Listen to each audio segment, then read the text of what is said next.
ఇప్పుడు ఫార్మాసిటీలో అది అక్కడి నుంచి తొలగించినప్పటికీ అక్కడ ఇప్పటికే కొన్ని డెవలప్మెంట్స్ జరిగి ఉన్నాయి. అవును. కాబట్టి అక్కడ అమ్మకదారులు అంటే కొనుగోలుదారుల పాయింట్ ఆఫ్ వ్యూలో మనం చెప్పాం కదా, అమ్మకదారులు అక్కడ ఏరియాలో ఆల్రెడీ భూములు కొనుక్కున్న వాళ్ళు బెస్ట్ టైం టు సెల్ ఏదంటారు?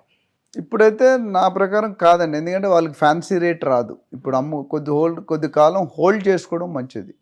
ఎందుకంటే ఇప్పుడు ఒక 6 నెలలు 1 ఇయర్ అయితే గవర్నమెంట్ ఇంకా ఫుల్ క్లారిటీ ఇస్తారు.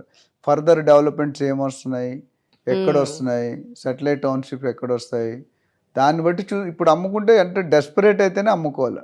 డెస్పరేట్ అంటే మీరు అనుకున్న ప్రైస్ అది బయ్యర్ అనుకున్న ప్రైస్ ఇస్తాడు. ఇప్పుడు యాక్చువల్లీ కొనుక్కోవడానికి మంచి టైం, అమ్ముకోవడానికి నాకున్న ఒపీనియన్ ప్రకారం it's not a right. Okay.